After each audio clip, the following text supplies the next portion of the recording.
कौमी प्रधान बीकेयू शहीद भगत सिंह हरियाणे तो ये अपने विचार रखणगे।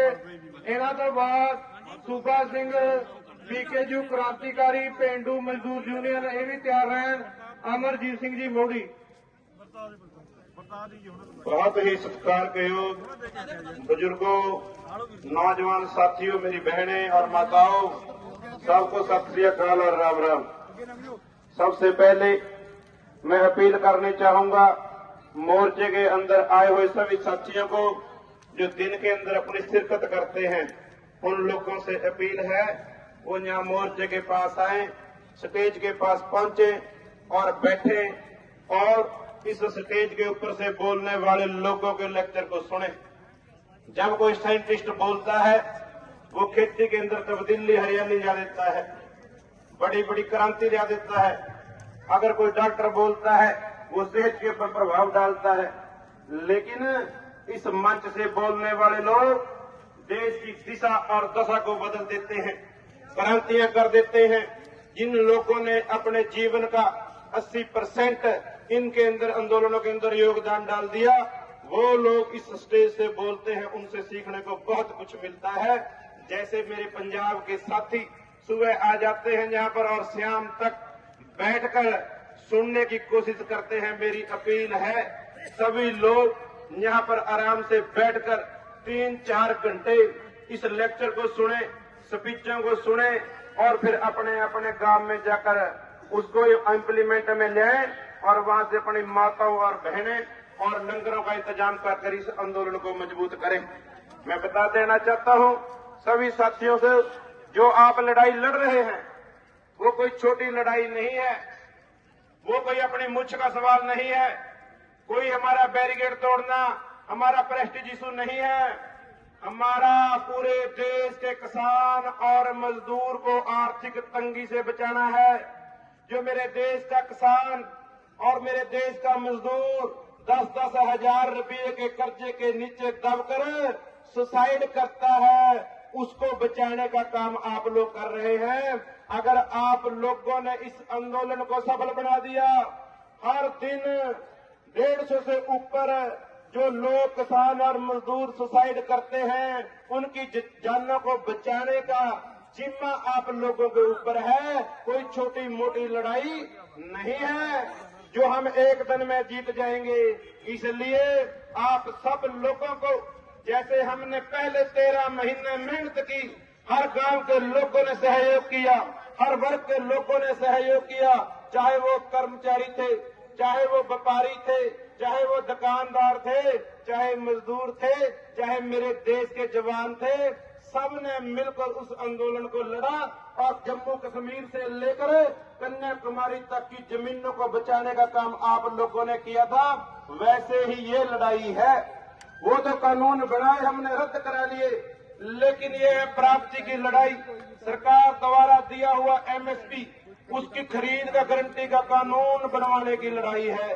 जहां एक कर्मचारी साथी के साथ कॉन्ट्रैक्ट है सरकार का कि आपको इतनी पे दी जाएगी, तनख्वाह दी जाएगी, और प्राइवेट सेक्टर के अंदर भी लिखित के अंदर है कि आप लोग इससे कम रेट के ऊपर नौकरी नहीं कर सकते। वैसे ही हमने पूरे देश के किसान को और मजदूर को हक दिलाने का काम करना है। लेकिन लड़ाई जितनी बड़ी है, आप लोगों को भी उतनी बड़ी शिरकत करनी होगी, उतनी बड़ी सोच करनी होगी, उसके लिए उतने बड़े संसाधन करने होंगे और उतना बड़ा ही प्रचार और प्रसार करना होगा। अगर आप सोचें बैठकर काम नहीं चलेगा। जहां हमने फेसबुक के ऊपर काउंटर करना है हमारे आंदोलन के खिलाफ बोलने वाले लोगों को कि ये अकेला पंजाब का आंदोलन है, नहीं, आंदोलन का जो पता लगता है कि ये किसका आंदोलन है, वो होती है उसके अंदर छिपी हुई डिमांडें कि हमारी डिमांड क्या है। क्या हमारी डिमांड अकेले पंजाब की है? क्या हमारी डिमांड अकेले हरियाणा की है? अगर डिमांडें पूरे देश की हैं तो आंदोलन भी पूरे देश का है।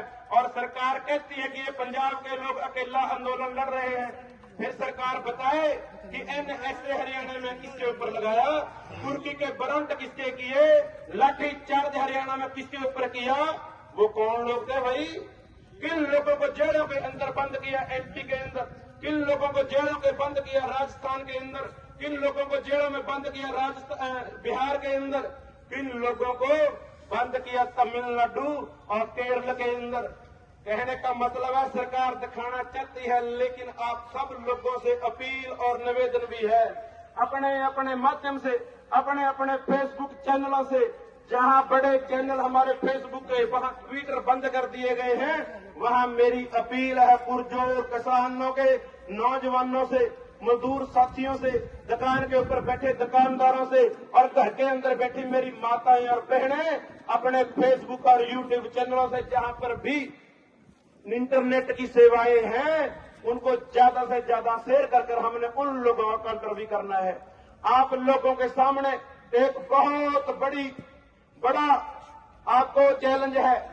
आप पूरी दुनिया की लड़ाई लड़ रहे हैं, पूरे देश की लड़ाई लड़ रहे हैं, इसलिए बड़े संयम से हमने ये लड़ाई लड़नी है। आगू सहवानों की अपील के ऊपर ख्याल रखना है। जहां हमारे साथियों ने अपनी शहादतें दी हैं, वहीं सरकार को बता देना चाहते हैं, आप लिख को दो कि आप लोगों को कितनी शहादतें चाहिए। ये लोग तो लाइनों में खड़े होकर शहादत देने वाले लोग हैं, इनके विचार के अंदर बड़ी ताकत है। इसलिए हम सरकार से भी कहना चाहते हैं, हरियाणा की सरकार डराने और धमकाने का काम कर रही है। वो बोलती है आपके पासपोर्ट रद्द कर दिए जाएंगे, आपके लाइसेंस रद्द कर दिए जाएंगे, आपके वीजे रद्द कर दिए जाएंगे, आपको नौकरी से निकाल दिया जाएगा। लेकिन मैं बता देना चाहता हूं मेरे हरियाणा के लोगों, डरने की जरूरत नहीं है। यही दर्श इन्होंने 2020 के अंदर बनाने की कोशिश की। 60,000 के ऊपर मुकदमे दर्ज किए हरियाणा के अंदर, लेकिन अब की बार सरकार ने 70,000 पैरा मिलिट्री फोर्स हरियाणा के अंदर लगाई हुई है। 70,000, 6,500 काम है और 70,000 पैरा मिलिट्री फोर्स है। हरियाणा की फोर्स अलग है, लेकिन उसके बावजूद भी सरकार को बड़े बड़े नाके, लाठी चार्ज और लोगों के ऊपर मुकदमे दर्ज कर और हर एक गांव के अंदर पैरा मिलिट्री फोर्स के फ्लैग मार्च निकाल कर लोगों को धमकाने का, डराने का काम कर रही है। लेकिन हम बता देना चाहते हैं सरकार को, कब तक पैरा मिलिट्री फोर्स लगाओगे? आने वाले समय के अंदर 2 इलेक्शन है, सत्ता का रास्ता गांव की गलियों से निकलता है। यही बैरिकेड, यही लोग जब आपको गलियों में सवाल करेंगे, आपके पास किसी भी सवाल का जवाब नहीं होगा। फिर उस दिन ये पैरा मिलिट्री फोर्स आप लोगों की सपोर्ट नहीं कर सकेगी। आपका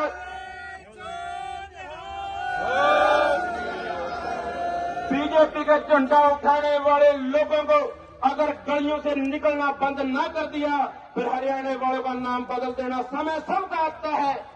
आज इस देश का गृह मंत्री सोचता है मैं गोली चलाकर दबा लूंगा, इस प्रदेश का मुख्यमंत्री सोचता है मैं आगे नहीं आने दूंगा और अपने प्रशासन अधिकारियों को आगे कर उनसे डराने का, धमकाने का काम करता है। मैं विशेष तौर पर अंबाला के प्रशासन को बता देना चाहता हूं, किसान साथियों, अंबाला के एसपी ने कहा मैं एनएसए लगा दूंगा। कल अंबाला के डीएसपी ने बयान दिया कि हम इतने आपके वीजे रद्द कर देंगे, आपके ऊपर मुकदमे कर देंगे। लेकिन कोई भी लोग डरने वाले नहीं हैं। आज भी यहाँ हजारों की गिनती के अंदर हरियाणा के लोग हैं और हर तरह से यहाँ मदद कर रहे हैं। लेकिन कब तक रोकेंगे? ये जितना प्रेशर डालेंगे हम उतनी ताकत के साथ लड़ेंगे। मैं आप लोगों को विश्वास दिलाना चाहता हूं, जितने भी यहाँ पर लोग पंजाब के साथी बैठे हैं, बड़ी बड़ी जथेबंदियां यहाँ पर पहुंची हुई हैं, मैं आपको विश्वास दिलाना चाहता हूं, ऐसी लड़ाई लड़ेंगे। उस दिन भी पीछे नहीं, आज भी पीछे नहीं, सबसे आगे होकर लड़ेंगे। लेकिन ऐसी लड़ेंगे दुनिया खड़ खड़ कर देखेगी, लेकिन सरकार को लोहे के चने ना चबा दे, फिर हरियाणा वालों का नाम नहीं। आपने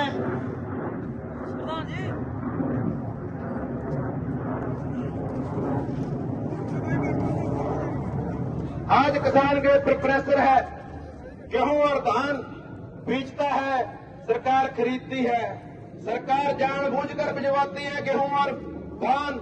इनके पास देने को कुछ नहीं है, इनके पास बांटने के लिए अनाज नहीं है।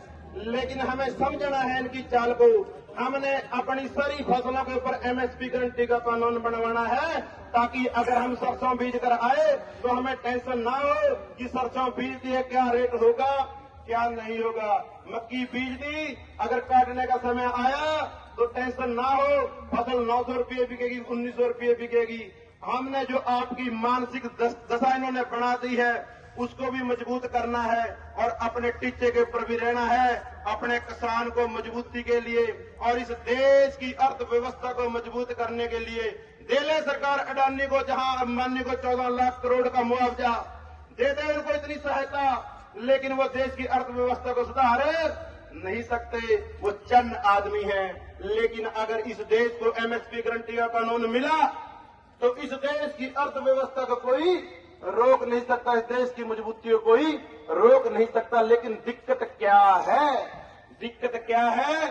आपकी टोटल जमीनों को जो अधिग्रहण इन्होंने बिल बनाया 4 गुना से कम कर 2.5 गुना के ऊपर एक्वायर करने की बात है, और फिर उस जमीनों को अडानी अंबानी को देकर आपके बच्चों को उनकी फैक्ट्रियों के अंदर नौकर टिफिन लेकर आप स्वाभिमान की जिंदगी ना जी सके।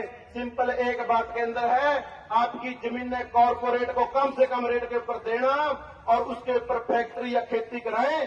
आपके बच्चे कम से कम कितनी, असम के अंदर टोटल जमीनें कॉरपोरेट के पास है, दुनिया की सबसे खूबसूरत चाय पत्ती वहां पर पैदा होती है। आधे एकड़ का किसान बड़ी अच्छी तरह से जिंदगी व्यतीत कर लेता था, लेकिन जमीनें कॉरपोरेट के पास चली गई। आज वहां किसान का बच्चा 40, 50, 60 रुपए के अंदर दिहाड़ी करता है।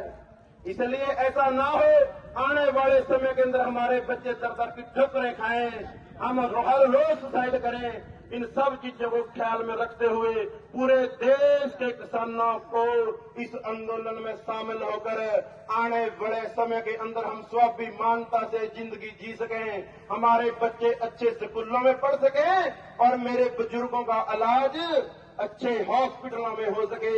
ये हमारी लड़ाई है।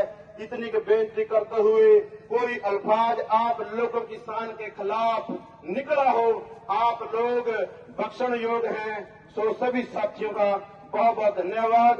शुभ कर्म के नाम पर 1-2 नारा लगाना है। शुभ कर्म तेरी सोच दे, शुभ कर्म अमर रहे, शुभ कर्म अमर रहे।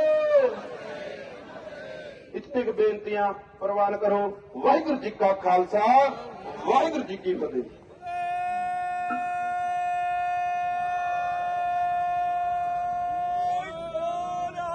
और